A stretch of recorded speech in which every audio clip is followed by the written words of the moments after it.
Shalom. Shalom. Mari kita bersama-sama membuka Alkitab kita dari Yakobus, surat Yakobus, saudara sekalian.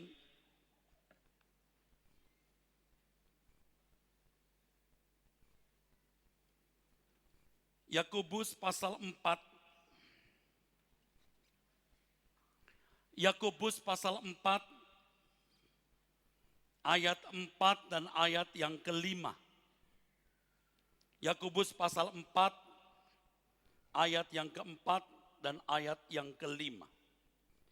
Hai kamu orang-orang yang tidak setia, tidakkah kamu tahu bahwa persahabatan dengan dunia adalah permusuhan dengan Allah? Jadi, barang siapa hendak menjadi sahabat dunia ini, ia menjadikan dirinya musuh Allah.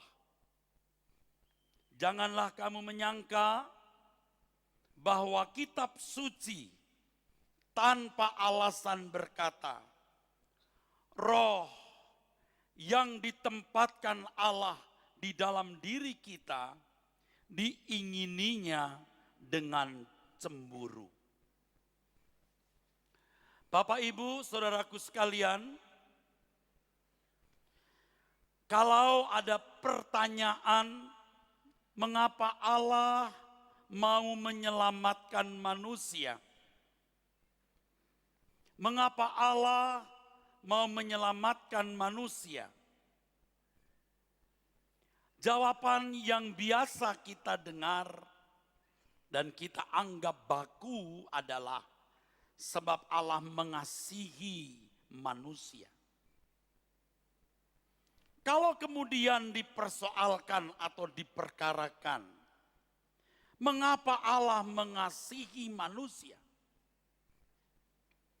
Jawabnya yang juga sering kita dengar dan dianggap baku adalah sebab Allah kasih adanya. Jawaban dari pertanyaan-pertanyaan ini tidak keliru, saudaraku. Tetapi masih ada satu lagi yang harus ditambahkan, supaya kita memiliki landasan yang kokoh, landasan yang teguh, untuk menjawab dan menemukan rahasia mengapa Allah mengasihi kita. Jawabnya terdapat di ayat 5 dari Yakobus pasal 4 ini, saudaraku. Janganlah kamu menyangka bahwa kitab suci tanpa alasan berkata, roh yang ditempatkan Allah di dalam diri kita diingininya dengan cemburu. Maksud roh di sini bukan roh Allah. Walaupun di dalam Alkitab bahasa Indonesia di tangan kita ini, huruf R untuk roh ini huruf besar. Tapi sebenarnya dalam bahasa asli Alkitab, dalam bahasa Yunani, semua dalam bentuk yang sama, yang disebut anshel. Tidak ada huruf besar, tidak ada huruf kecil, semua huruf sama. Anshel. Roh yang dimaksudkan di sini bukan roh Allah, saudaraku. Tapi roh dari Allah yang ditempatkan Allah di dalam diri kita. Beda, saudaraku. Roh Allah sama dengan Roh Kudus, ini rohnya Allah. Sedangkan roh yang ditempatkan dalam diri kita itu roh manusia. Kalau Bapak Ibu membaca Ibrani pasal 12 ayat 9, Bapak Ibu menemukan bahwa Allah disebut sebagai Bapa segala roh. Artinya bahwa semua roh yang ada, semua roh yang eksis, itu berasal dari Allah. Tidak ada roh yang tidak berasal dari Allah. Kalau Bapak Ibu membaca kitab Ayub, di sana disebut ada anak-anak Allah, itu maksudnya adalah malaikat-malaikat. Dari tengah-tengah mereka ada iblis. Iblis pun dulu sebelum jatuh disebut sebagai the prince of heaven, pangeran sorga. Itu juga roh dari Allah. Dalam bahasa Ibrani Hillel bin Sakhar. Itu juga anak Allah pada mulanya. Tetapi karena iblis memberontak, dia jatuh. Kita menyebutnya Lucifer. Lucifer sebenarnya dari bahasa Latin lausifur. Artinya yang bercahaya terang. Kalau Bapak Ibu membaca di dalam Kejadian pasal 6, di situ ada disebut anak-anak Allah. Itu bukan malaikat, itu manusia. Manusia yang masih hidup dalam pimpinan roh. Sebab yang dipimpin roh Allah adalah, anak Allah. Itu keturunan Set yang masih dipimpin oleh Allah. Tapi ketika keturunan Set hidup suka-suka sendiri, maka Allah berkata, rohku tidak selamanya diam di dalam diri manusia, sebab manusia daging adanya, daging, basar. Artinya suka-suka sendiri, maka roh Allah undur. Sejak itu tidak ada sebutan anak Allah. Sampai Yohanes pasal 1, siapa yang menerimanya diberi kuasa supaya menjadi anak Allah. Nah, kembali kepada pokok masalah Bapak Ibu. Semua keberadaan roh atau eksistensi roh itu berasal dari Allah. Malaikat-malaikat itu rohnya dari Allah. Lucifer sendiri, Hillel bin Sakhar, itu juga roh dari Allah dan manusia. Oleh sebab itu kalau Bapak Ibu membaca Alkitab, ya, dikatakan Abram anak Terah, Terah anak siapa? Terus sampai Adam, Adam anak Allah. Kita disebut anak Allah sebab kita menerima roh dari Allah. Yang namanya anak tidak selalu melalui sebuah proses hubungan seksual, saudaraku.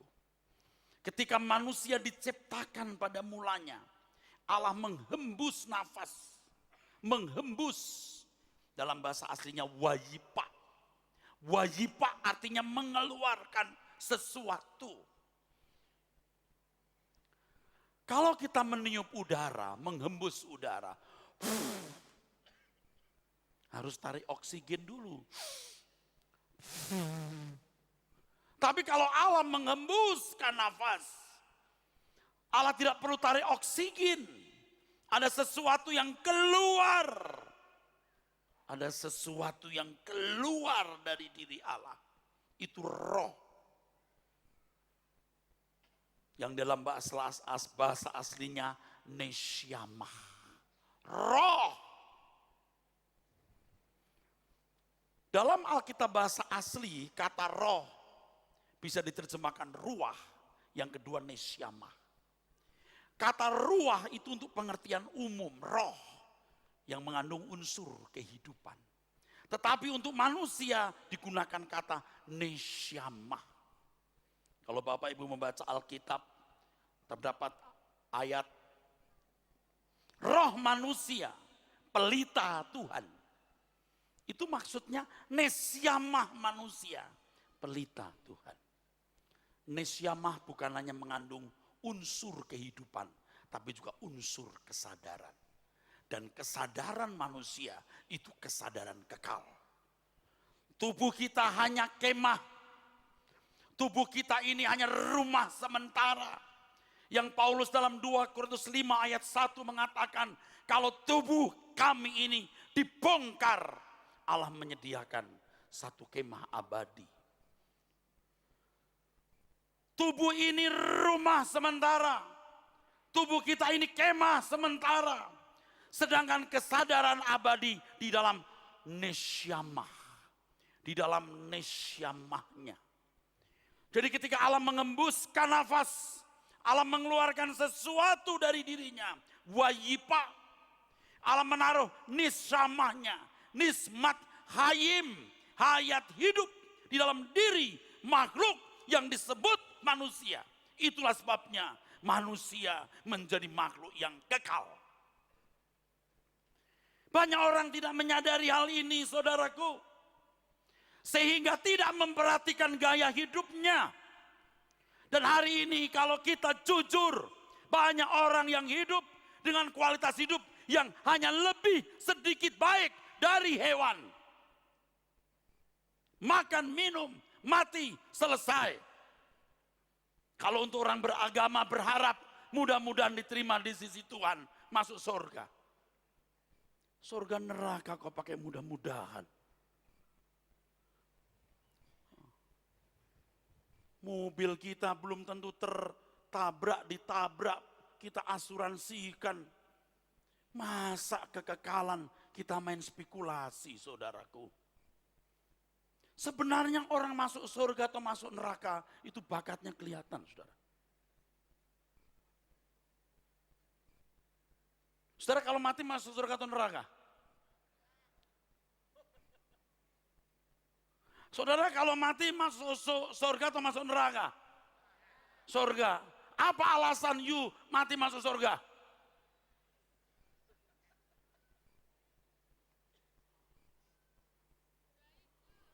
Saudara bisa bahasa Indonesia enggak? Bisa. Apa alasan saudara kalau mati masuk surga? Apa? Apa? Percaya Yesus. Saudara percaya yang bagaimana ini? Sebab kalau saudara percaya Yesus juru selamat, itu hanya percaya identitasnya. Saya misalnya dosen. Saudara percaya saya dosen, itu baru identitas. Kalaupun saudara bisa membaca sejarah hidup saya, saudara bisa membaca sejarah hidup Tuhan Yesus, lahir di kota Bethlehem, mati di Bukit Kalvari, itu baru sejarahnya. You percaya sejarahnya. Percaya, dalam bahasa aslinya pisteuo, yang artinya menyerahkan diri kepada. Kalau kita percaya kepada seseorang, kita menyerahkan diri kepada orang itu.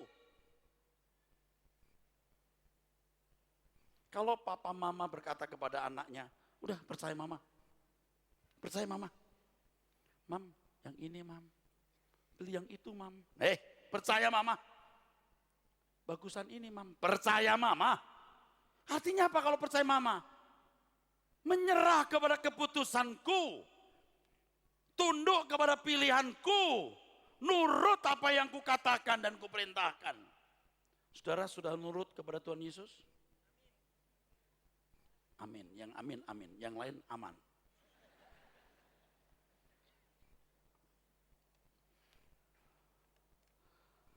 Kita harus menyadari bahwa kita punya roh yang kekal, Pak. Roh yang abadi. Jangan kita berpikir begini, lahir, sekolah, kuliah, kerja, karir, punya istri, punya anak, membesarkan anak, pilih menantu, membesarkan cucu. Innalillahi. Ini sedikit hebat dari hewan. Kalau hanya begini lebih sedikit hebat dari binatang. Manusia itu makhluk yang luar biasa. Anak Allah.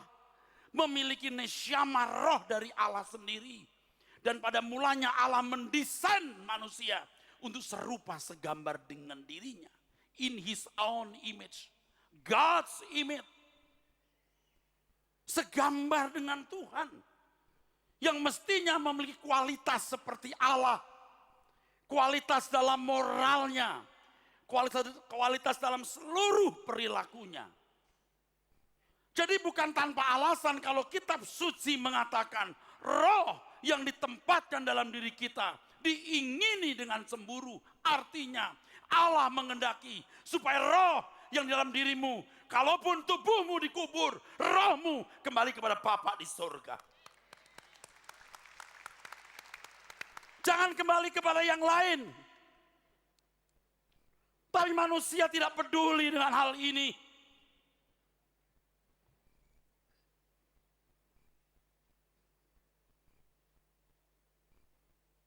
Itulah sebabnya Tuhan menyelamatkan kita. Maksudnya keselamatan itu adalah mengembalikan manusia ke rancangan semula. Menjadi macam apakah manusia itu? Itu yang dikatakan Bapak Gembala kita, Pak Aswin tadi. Tuhan, Engkau tujuan hidupku. The reason I live is to worship you. Artinya worship itu apa? Saya jelaskan jika waktunya cukup. Bukan hanya nyanyi di gereja. Kalau cuma begini gembel kita kasih uang datang ke sini juga bisa buat sama seperti kita. Saudaraku sekalian, kalau kita menjadikan Tuhan tujuan hidup kita, artinya kita dikembalikan ke rancangan semula. Sebab hanya orang yang hidup tidak bercacat, tidak bercela yang layak masuk kerajaan surga. Maka kita berkata, kuduslah kamu, sebab aku kudus. Tidak sulit menjadi pendeta seperti saya ini. Tidak sulit. Tapi sulit kalau kita menjadi manusia seperti yang Allah kehendaki. Sehingga ketika orang melihat engkau, dia menemukan Bapakmu, karakter Bapakmu dalam dirimu. Itulah sebabnya Tuhan Yesus berkata, you must be perfect as just your Father in heaven is perfect. Itu Kristen. Christianity is not religion but the way of life. Bukan agama tapi jalan hidup. Roh yang ditempatkan dalam diri kita diingini dengan cemburu. Bicara soal kecemburuan, bicara soal keberhaan. Amin. Amin. Amin. Allah berhak mengambil atau meminta kita pulang. Tubuh kembali ke dalam tanah. The dust of the ground. Tetapi roh kembali kepada yang mengaruniakan. Kalimat mengaruniakan artinya bisa dari mana dia berasal. Nathan. Kalau karunia itu hen dalam bahasa Ibrani. Mestinya Nathan. Dari mana dia berasal. Tuhan menghendaki kita pulang ke rumah Bapa. Semua kita, Bapak Ibu yang muda-muda, semua kita pulang ke rumah Bapa. Dan pulang ke tempat yang lain. Makanya kalau Bapak Ibu tidak tahu gimana anak-anak bisa tahu, saudara. Dimulai dari kita. Hidup tidak bercacat, tidak bercelah, memancarkan cahaya ilahi, sikap. Sehingga orang menemukan kita, menemukan pribadi Kristus yang 2000 tahun yang lalu pernah datang ke dunia. Itu keselamatan. Keselamatan artinya usaha Tuhan mengembalikan manusia ke rancangan semula. Cemburu itu bicara soal keberhaan. Allah cemburu sebab we all belongs to Him. Belongs to Him. Tuhan berhak sebab kita milik Tuhan. Bukan milik kita sendiri. Makanya ketika Tuhan menebus kita, Alkitab berkata, you are not your own. You are not your own. Kau bukan milik kamu sendiri. Pulang. Kalau kita mau pulang ke rumah Bapa, kita harus hidup tidak bersahabat dengan dunia. Sebab persahabatan dengan dunia permusuhan dengan Allah. Saudara mau bertobat hari ini? Saudara mau berhenti berdamai dengan dunia? Saudara jangan berkata, ya Pak Pendeta ngomong enak, Pak Pendeta. Saya tahu artinya hidup. Saya dibesarkan dalam lingkungan yang berat. Hari ini pun selain pendeta saya pembisnis, saya tidak makan dari uang kolekte gereja. Saya tahu sulitnya cari uang. Saya tahu beratnya mengumpulkan duit.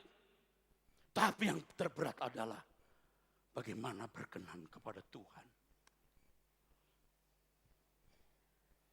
Tuhan cemburu karena Tuhan sayang kita. Tuhan berkata, you are my son. You are my daughter. You are my children. kamu anak-anakku, karena roh yang dalam dirimu, roh dari aku. Seperti mengkloning dirinya. Maka Tuhan sangat mencintai kita. Jadi kalau Allah cemburu itu indah. Kalau Tuhan tidak cemburu, modar kita. Mampus kita, saudaraku. Jadi kalau istri cemburu pada suami, itu indah, Pak. Dan berkata, lu cemburuan amat sih lu, dasar. Kalau suami cemburu kepada istri, itu pun juga sehat. Kamu jangan cemburuan begitu loh, Pap. Aku udah tua begini, siapa yang mau? Suaminya bilang, aku. Kalau aku udah gak mau kamu, aku udah gak cemburu, Mam. Emangnya kenapa sih? Kenapa sih? Kenapa sih? Habis lu kalau naik ojek, selalu sama Parno itu anak Tegal. Ya papi itu kan Parno, itu kan cuma tukang ojek. Biar tukang ojek asoy. Saya perhatikan kamu kalau naik ojek selalu sama Parno. Apaan tuh? Ya papi, kalau si Parno itu naik ojeknya halus pi. Halus jalannya pi. Tidak seperti tukang ojek lain siksak.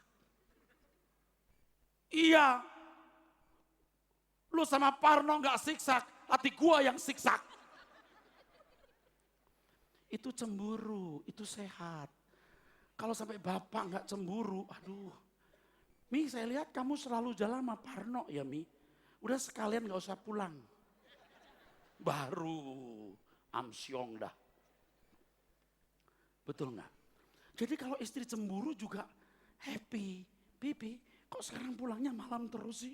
Ya kan lembur. Tapi kok pulang terus? Ya lembur. Lembur kuring ya. Suami kalau cemburu itu indah. Tuhan cemburu itu indah. Kalau Anda mencintai dunia, Anda mengingini dunia lebih dari Tuhan, Tuhan cemburu. Kamu gak bakal pulang kalau begini.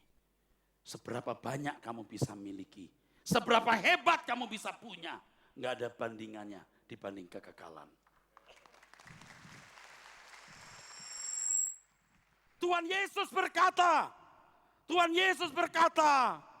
you are not of the world.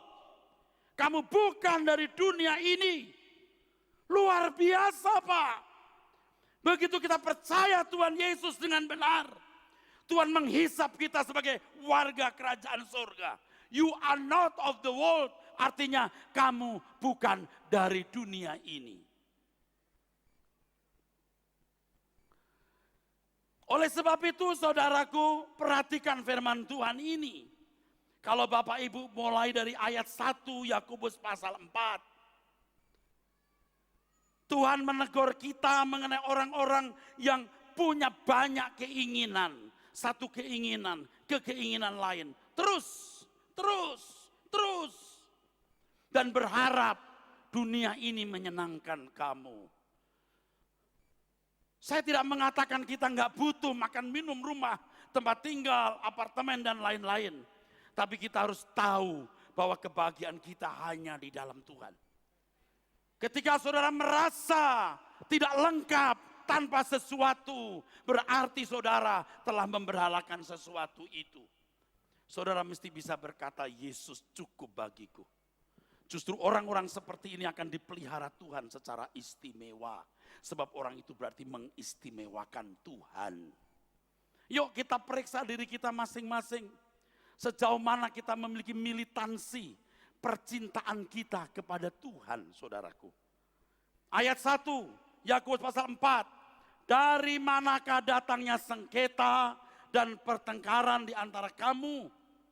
Bukankah datangnya dari hawa nafsumu yang saling berjuang di dalam tubuhmu? Kamu mengingini sesuatu, tetapi kamu tidak memperolehnya. Lalu kamu membunuh, kamu iri hati, tetapi kamu tidak mencapai tujuanmu. Lalu kamu bertengkar dan kamu berkelahi. Kamu tidak memperoleh apa-apa karena kamu tidak berdoa. Atau kamu berdoa juga, tetapi kamu tidak menerima apa-apa karena kamu salah berdoa.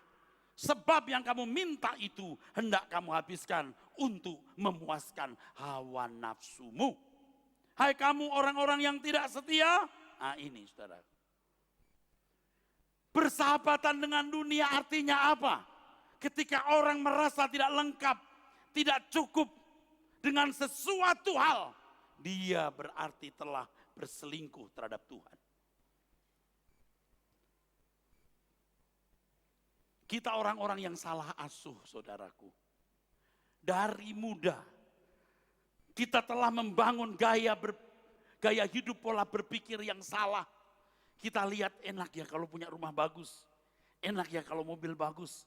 Enak ya kalau punya ini, punya itu. Enak ya kalau terhormat. Bukan tidak boleh punya itu.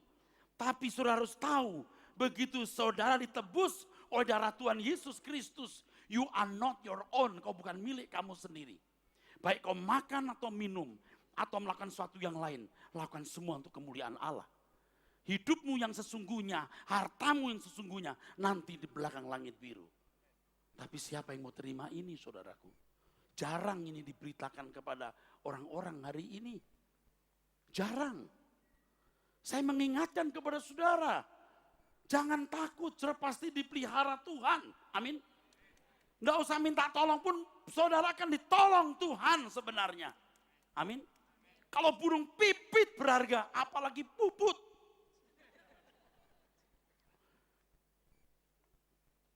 Burung berharga, burung pipit berharga, puput lebih berharga, Bu.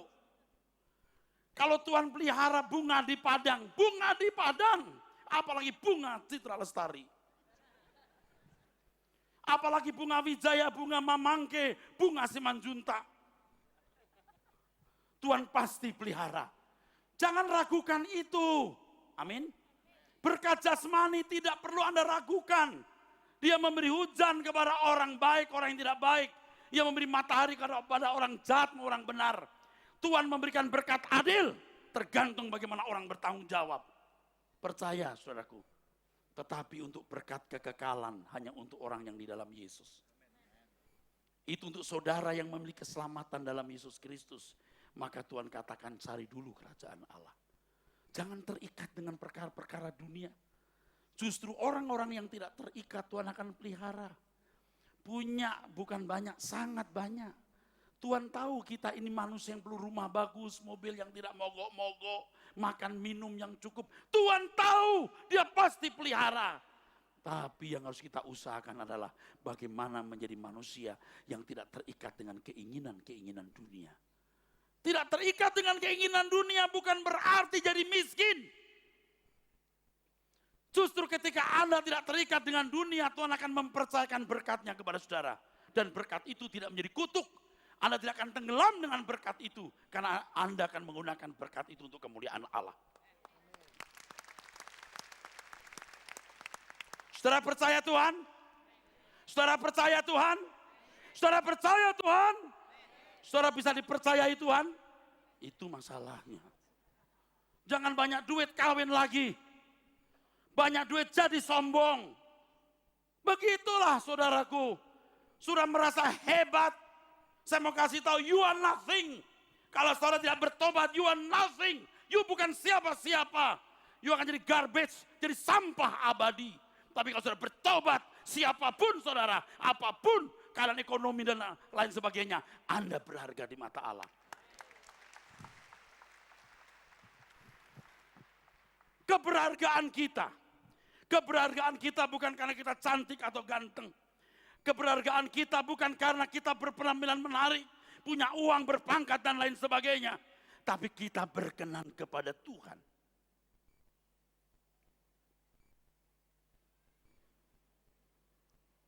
Sulit saya berbicara kepada saudara yang masih terikat dengan dunia. Tetapi saya punya pesan ini kepada saudara. Jangan terikat dengan dunia. Nanti Roh Kudus akan tolong saudara bagaimana Anda tidak terikat dengan dunia. Anda jangan pikir saya anti dunia. Saya juga naik mobil sedan, saudaraku. Saya juga kalau naik pesawat terbang, saya mau yang bagus. Saya mau tinggal di hotel yang enak. Tapi kalau saya di daerah, tinggal di hotel Losmen Merpati, banyak kecoaknya, juga haleluya. Range-nya luas. Aku juga menikmati hidup. Tetapi saudara, di atas semuanya saya tahu. Ada rumah abadi yang lebih dari segalanya. Yaitu kerajaan surga. Saya belum sempurna, tapi saya mengajak saudara untuk melihat ke atas. Tuhan berkata, carilah perkara yang di atas, bukan yang di bumi. Karena suatu hari pasti kita akan mati, saudara. Anda berkata, saudara tahu Pak, saya juga tahu, Anda tahu. Tapi bagaimana saudara dan saya mengantisipasi dan sungguh-sungguh mempersiapkan diri menghadapi hari kematian itu.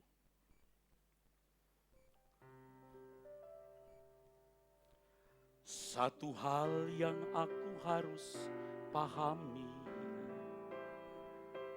hari kematianku yang sudah pasti. Tak tahu kapan itu akan terjadi di perjalanan singkat hidup ini. Aku harus mempersiapkan diri. Saat yang indah, hari kematianku, di pembaringan terakhirku nanti, sahabat sejati pasti menjemputku. Satu hal yang pasti, Bapak Ibu, satu hal yang aku harus pahami, hari kematianku yang sudah pasti.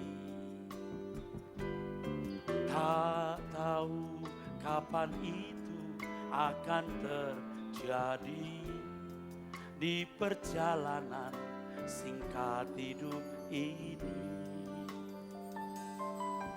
Aku harus mempersiapkan diri. Saat yang indah, hari kematianku,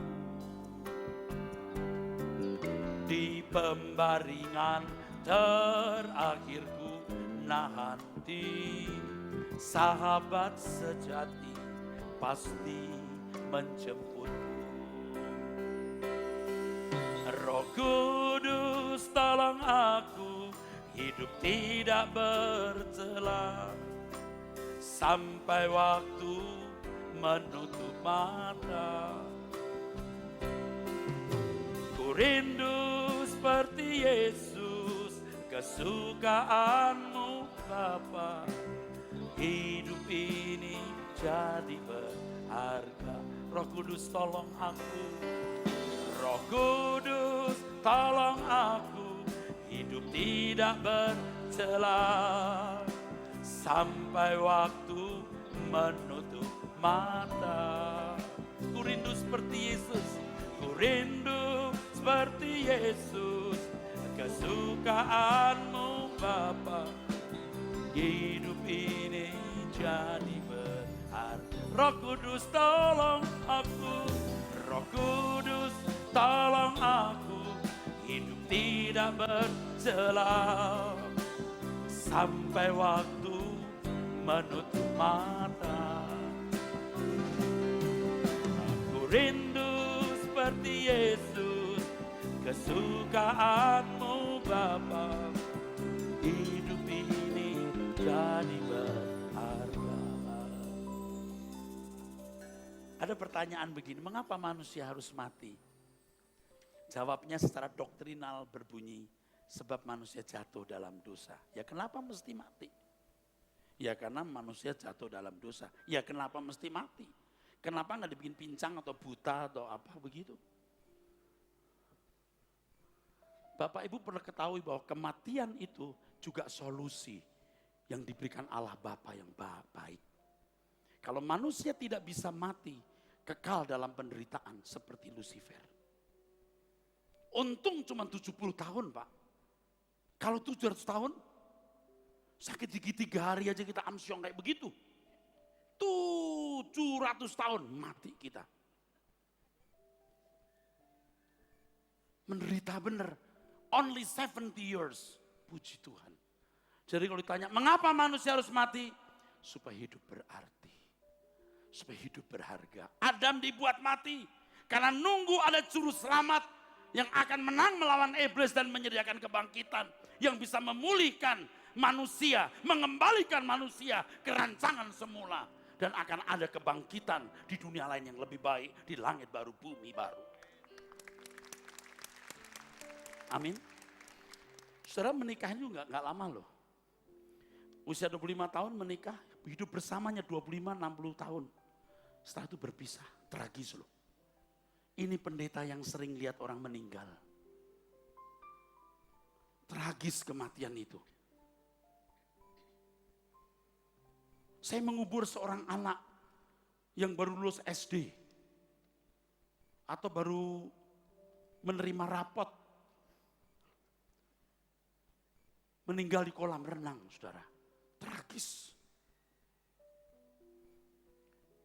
Pada waktu saya duduk tepekur, diam di samping peti, Ii-nya datang sambil nangis. Sebut nama anak ini Ii bawa rapotmu. Ii bawa rapotmu.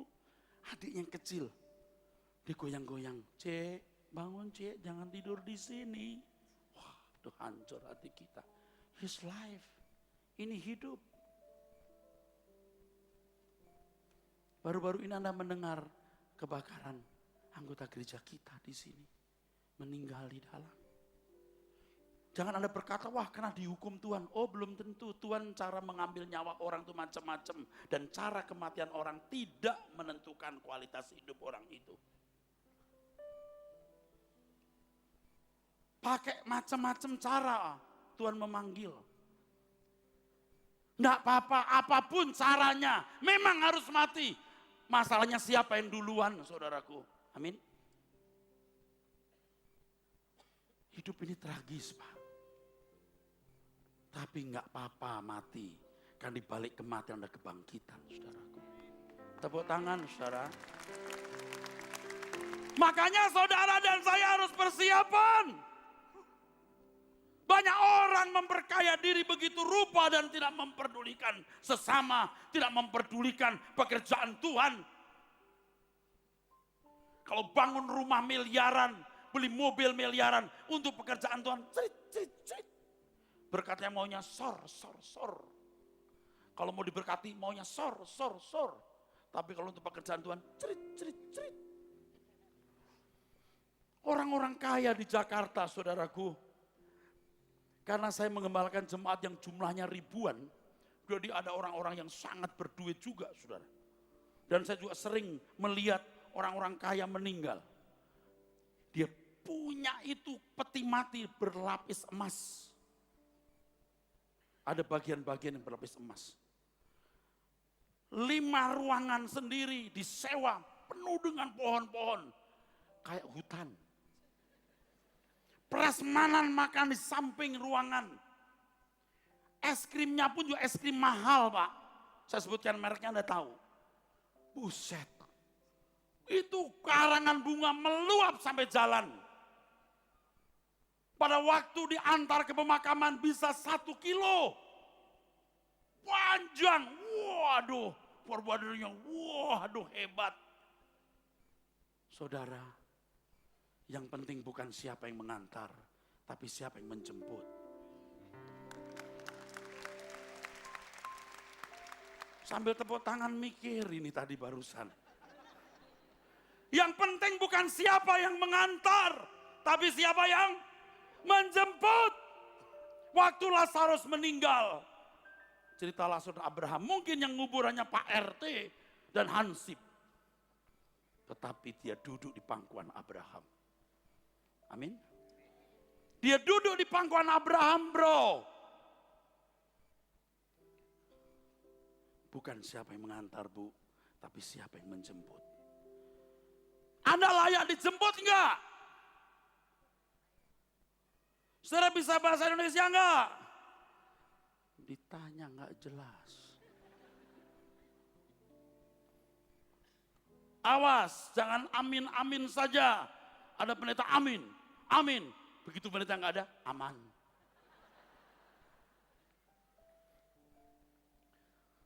Coba pertimbangkan Anda layak nggak dijemput. Hanya orang yang tidak bercacat, tidak bercela. Semaksimal mungkin kamu dan aku berusaha untuk itu. Dijemput Tuhan. Amin. Amin bro. Amin om. Om dari tadi saya lihat angkat tangan terus. Berapa umurnya om? 69, gak apa-apa om, saya 56. Om duluan. Om dijemput nanti oleh malaikat. Tunggu saya om ya. Haleluya. Biar you masih muda, jangan nakal. Dagingnya dimatikan, amin. Buang itu, gampang marahnya, gampang tersinggungnya. Mata duitannya, mata keranjangannya. Buang keranjangnya, tinggal matanya. Atau matamu diambil kau dikeranjangi. Amin Pak. Jadi Kristen yang benar. Jangan takut, Tuhan pasti pelihara kita. Orang tanpa Tuhan Yesus, orang kafir aja bisa diberkati secara jasmani, mosok kita tidak. Nggak mungkinlah itu. Tapi untuk punya kesucian kehidupan dan sikap batiniah yang benar, hanya dalam Tuhan Yesus. Kalau hanya baik, orang Buddhis banyak yang baik. Tapi orang Kristen harus sempurna. You must be perfect as just your Father in heaven is perfect. Jadikan gereja ini gereja di mana Anda belajar hidup benar. Jadikan gereja terakhir Anda bergereja. Dan dari sini kita menyambut Tuhan Yesus datang di awan-awan. Haleluya. Harus diubah cara berpikirnya. Harus diubah cara berpikirnya lewat kebenaran Tuhan yang murni. Kalau Bapak Gembala sedang Saudara Pak Aswin mengundang saya ke sini, pasti dia perhitungkan bahwa orang ini layak berbicara di sini. Bisa membagi firman, bukan untuk dibanggakan, tapi yang penting Anda mendengar firman yang murni. Dan satu persatu saudara punya nama tertulis dalam kitab kehidupan. Dan kalau Tuhan datang di awan-awan, saudara disambut Tuhan di kekekalan. Saya sering berpikir setiap kali saya khotbah, ini khotbah saya yang terakhir. Kalaupun kita nggak bertemu, kita akan bertemu di surga, Ci. Amin. Kita akan ketemu di sana. Amin. Hari ini kita harus bertobat. Seirama dengan perjamuan kudus yang saudara terima nanti. Anda harus berberes di hadapan Tuhan. Saya tidak berhak apa-apa atas saudara. Tuhan yang berhak. Jangan ingini perkara dunia. Bekerjalah keras, kerja keras. Jangan jadi orang kaya. Jadilah orang yang sangat kaya. Jangan jadi orang sehat, jadilah orang yang sangat sehat. Jangan jadi orang pinter, jadilah orang yang sangat pinter, sangat cakap, punya potensi. Supaya Tuhan bisa pakai. Dan ini untuk kemuliaan namanya. Kalau Anda sakit-sakitan, miskin, gak punya keahlian. Malaikat juga bingung apanya mau dipakai. Jangan surga-surga, Tuhan, tapi tidak punya potensi, tidak produktif. Tuhan gak berkenan itu, saudara. Harus produktif, harus giat, harus cakap. Tetapi di atas semuanya, hidup kita berkenan kepada Tuhan. Jadi Pak, kita gak boleh kaya. Sangat kaya kalau perlu. Tapi semua yang kita lakukan, baik kita makan atau minum, atau melakukan sesuatu yang lain, lakukan semua itu untuk kemuliaan Allah. Haleluya! Jadi makin tua Bapak Ibu, Anda harus makin mengosongkan bejana hidup saudara. Makin tua itu makin gak punya keinginan. Betul gak? Kalau tadi saya kasih ilustrasi ya, kita makin tua makin gak banyak makan pun gak bisa. Yang banyak tantangannya. Kalau kita datang ke pesta, om-om udah tua begitu saudara. Om, sopnya om, gak bisa. Kolesterol. Om, sate babinya om. Cunyuknya, hauce centek. Gak bisa. Darah tinggi. Om, udah makan empeng aja om. Gak bisa. Saya uyat. Jadi om kalau begitu minum aja om sirup. Gak bisa. Diabetes mellitus. Ya ambil kursi. Duduk om. Gak bisa ambeien. Yuk kasihan nggak orang tua begitu? Jangan ketawa, yuk kalau tua bisa gitu juga loh. Enggak, bisa loh. Bisa ya, bisa tidak. Maybe yes, maybe not. Tidak om, kalau begitu duduk aja om. Nonton TV, habisnya kacau. Tolong bawa om ini keluar deh biar kena angin-angin. Iya, masuk angin. Udah om, innalillahi aja deh om. Kalau sudah tua itu begitu Pak. Jangan makin tua, saudara makin genit. Ada loh, satu kali saya datang di satu kebaktian. Habis khotbah saya duduk. Itu ada, itu kebaktian, persekutuan doa. Saya masih muda, waktu itu masih muda sekali. Tapi peristiwa tidak pernah saya lupakan saudara. Jadi habis kebaktian kan cipiki. Oh ada om-om tua gitu, cari cewek cantik yang piauliang lah. Terus dia lihat cewek cantik dia gini. Dia pegang gini bukan pipi tapi ini bener-bener itu om. Tua-tua keladi, makin tua makin kurang ajar. Ini tua-tua. Sudah tua-tua masih. Tiung. Saya takut nanti matinya mata sebelah gini. Tiung. Bayangkan kalau jadi mayat begini saudaraku. Kasihan pendetanya kan. Om, udah om lupakan om. Tiung. Ini kalau ketemu cewek melayat, dia begini, sempat gini, mati lagi. Saya kira ada pria-pria di sini yang masih begitu. Lihat nona-nona seperti nano-nano, saudara harus berani mematikan keinginan daging. Wah istri saya udah gak ada bentuknya Pak. Loh, itu juga gara-gara kamu. Dulu dia punya badan tuh slim and beautiful. Sekarang punya anak 2, 3, 4, berubah bentuk. Dulu seperti bagus gitu. Waduh, Marilyn Monroe. Sekarang seperti Doraemon. Mine is the best. Lihat istri itu kasihan tahu. Dia seperti itu juga karena kita Pak. Ibu-ibu juga. Sama suami gak boleh galak-galak begitu. Kadang-kadang ada istri ada wanita-wanita yang lembut, manis tapi ganas. Lebih ganas dari laki-laki loh. Mam, di mana gulanya? Tuh ambil sendiri, matamu.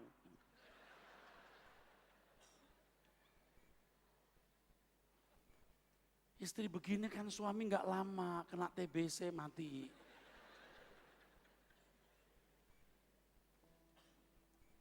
Ibu-ibu, bapak-bapak, yuk kita cinta Tuhan, amin. Punya barang bagus nggak salah, tapi jangan sok. Ada wanita yang kalau nggak barang bagus nggak mau, mesti barang bermerek. Cuman mau ditunjukin ke orang sambil pakai gini. Biar dilihat orang nih.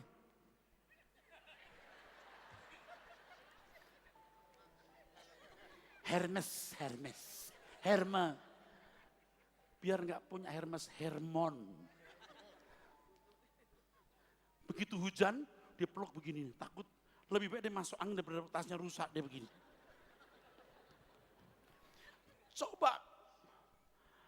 Coba kalau tas murahan, dia begini.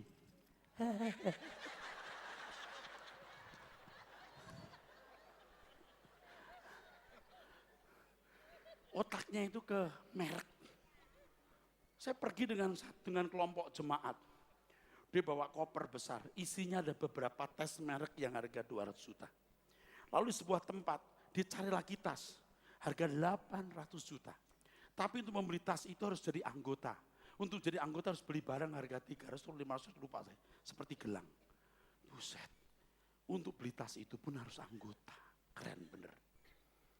Bukan tas kita pakai, tas pakai kita. Itu loh orang-orang cinta dunia. Kalau bapak-bapak lain, lihat orang-orang kaya yang mau tunjukin mobilnya bagus. Kalau berhenti di hotel, di pusat perbelanjaan, dia mau tunjukin, ini mobilku. Bukanya pelan-pelan. Dia buka mobilnya pelan-pelan. kakinya keluarnya pelan-pelan gini. Sengaja pelan-pelan biar orang tahu ini mobilku.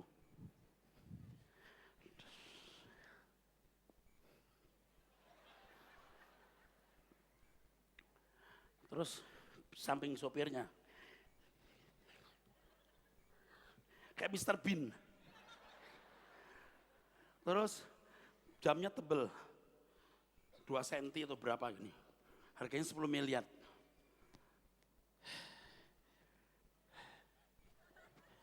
Biar orang lihat, ininya berlian.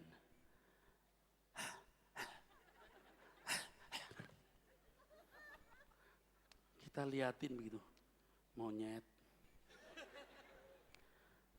You boleh punya mobil bagus, boleh punya berlian, enggak usah bergaya begitu.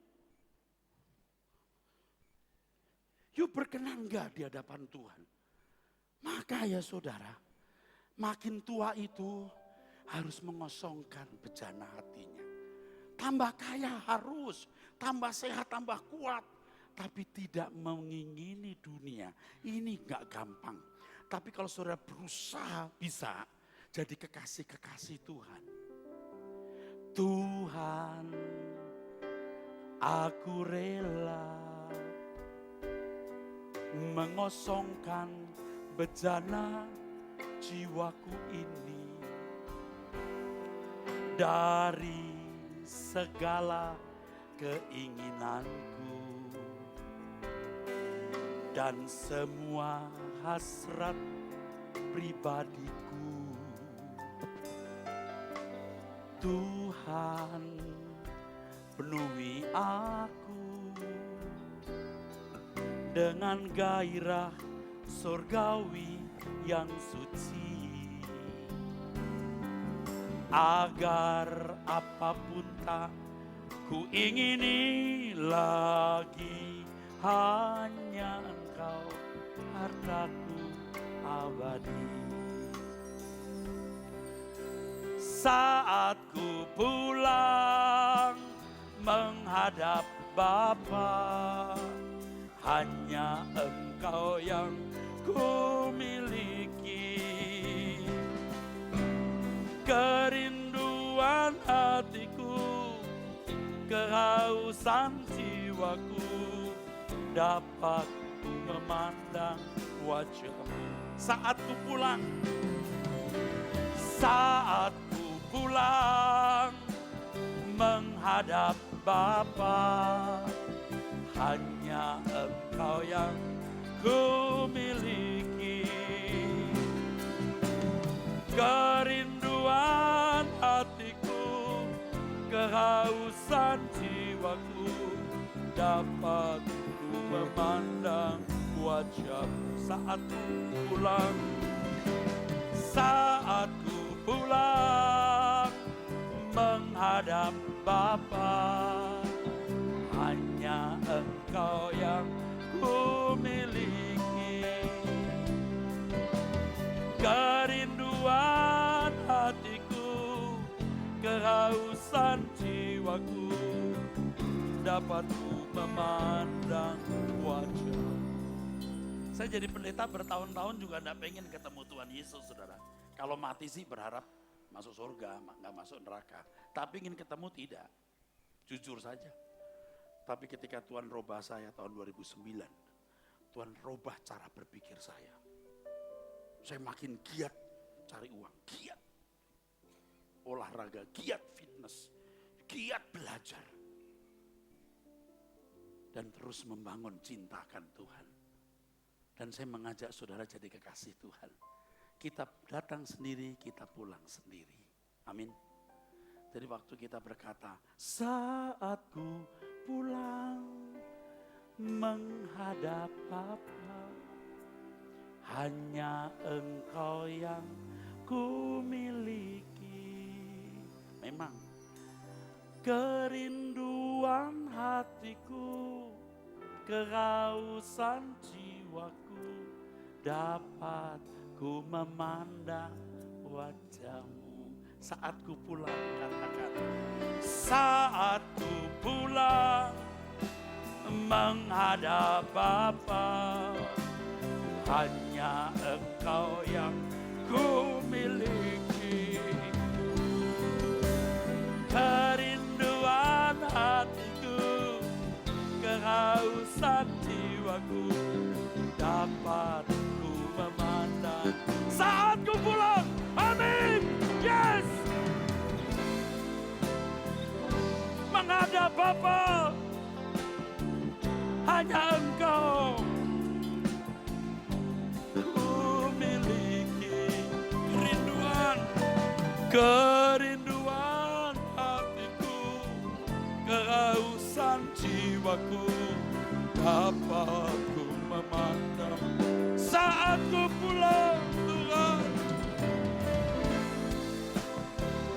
Menghadap Bapa Tuhan.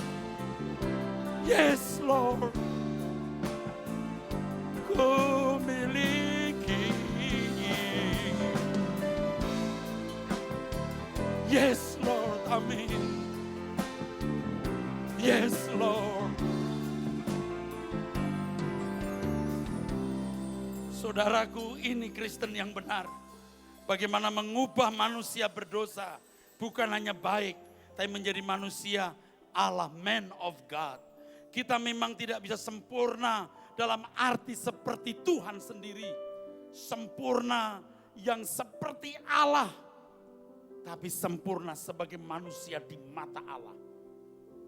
Dan semaksimal mungkin, ini bukan angka yang bisa tahu berapa jumlah nominalnya. Tetapi semaksimal mungkin kita berusaha sampai pada satu titik di mana Bapak bisa berkata, ini anakku yang kukasihi, kepadanya aku berkenan. Haleluya, haleluya saudaraku. Gereja harus melayani dengan tujuan yang jelas. Bagaimana setiap umat dilayakkan masuk kerajaan surga. Yang karakternya diubah dari hari ke hari. Yang suatu hari saudara akan dijemput Tuhan. Ketika mata kita tertutup untuk selamanya. Mungkin saudara berkata, Pak tapi kan masih lama Pak. Oh kita nggak tahu. Kita tidak pernah tahu kapan hari kematian kita. Tapi saya ingatkan kepada saudara sekalian, engkau datang sendiri, engkau akan pulang sendiri. Kalau ada di antara ibu-ibu hari ini yang kecewa karena engkau dikhianati suamimu, ada pria-pria yang kecewa karena engkau dikhianati istrimu, ada orang tua yang kecewa karena dikhianati anak-anak. Ada satu pribadi yang tidak pernah mengecewakan kita. Ada satu pribadi yang sungguh tidak pernah mengecewakan kita, yang akan mendampingi kita nanti di kekekalan. Sebagaimana ku datang sendiri, ku kan kembali sendiri lagi. Tuhan yang memberi, Tuhan yang memberi. Terpujilah namamu Tuhan. Tiada yang dapat ku genggam, semuanya pasti ku lepaskan. Hanya Engkau Tuhan, kekasih abadi, menemani di jalan sebagaimana datang sendiri. Ku kan kembali sendiri lagi. Tuhan yang memberi, Tuhan yang memberi. Terpujilah namamu Tuhan. Tiada yang dapat ku genggam, semuanya pasti ku lepaskan. Hanya Engkau Tuhan, kekasih abadi, menemani di jalan ini. lama lagi. Tak lama lagi ku kan memandang wajah-Mu, Tuhan Yesus kerinduanku. Semeja bersama di pesta anak domba, dalam kemuliaan Bapa, keagungan Sang Raja di kerajaan. Betapa hebat kalau semua kita yang hadir di sini memiliki nama yang tertulis di dalam kitab kehidupan. Dan suatu hari pasti kita akan bersama dengan Tuhan di kerajaan surga. Dan selama di dunia, karena kita terhisap, terbilang sebagai anak-anak Allah, maka Tuhan akan memelihara kita istimewa. Tuhan akan memberikan kita privilege, hak istimewa sebagai anak Allah yang terpelihara sempurna. Jadi Allah bukan tanpa alasan kalau mengingini kita balik kepadanya. Karena roh kita berasal dari Allah. Oleh sebab itu jangan bersahabat dengan dunia. Memang kalimat saya ini masih abstrak sebenarnya. Tetapi Roh Kudus akan menolong saudara untuk mengerti bagaimana tidak bersahabat dengan dunia. Ketika kita bisa berkata, Tuhan Engkau kebahagiaanku. Aku bisa hidup tanpa siapa-siapa dan bisa hidup tanpa apa-apa. Tapi aku tidak bisa hidup tanpa Engkau. Engkau kebahagiaanku Tuhan. Aku tidak bisa bahagia tanpa bersekutu dengan benar bersama-Mu. Prinsip ini harus dibangun sampai bertemu lain waktu. Amin. Mari kita bangkit berdiri, saudaraku sekalian.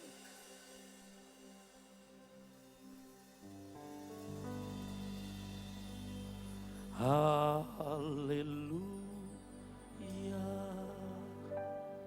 Haleluya.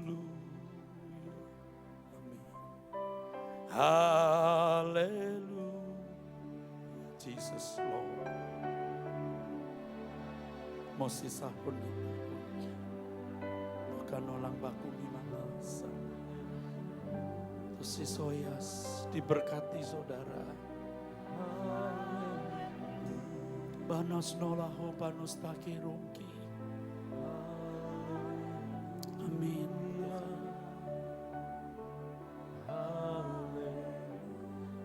Angkat hatimu. Haleluya.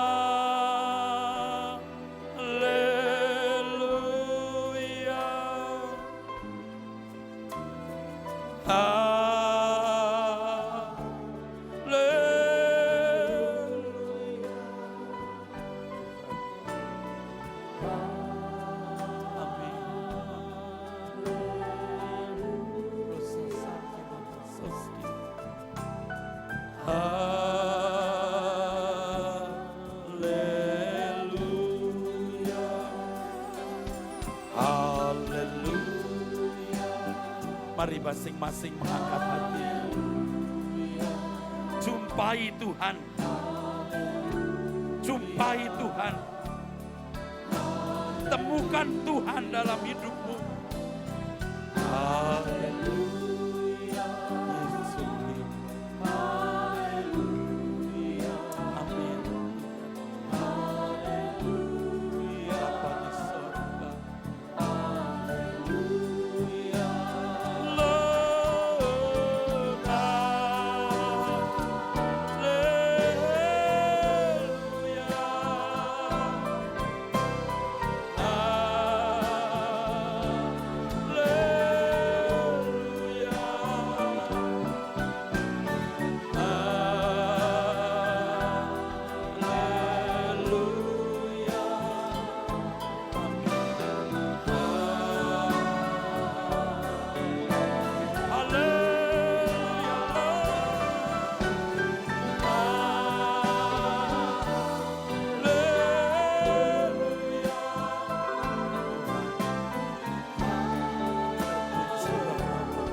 tanganmu tujukan kepada Bapa di surga.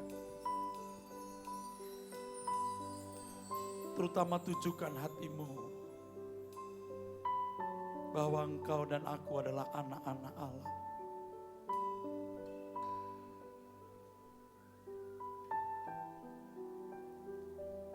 Apakah saudara mendengar Tuhan Bapa kita berkata, pulang anakku, pulang.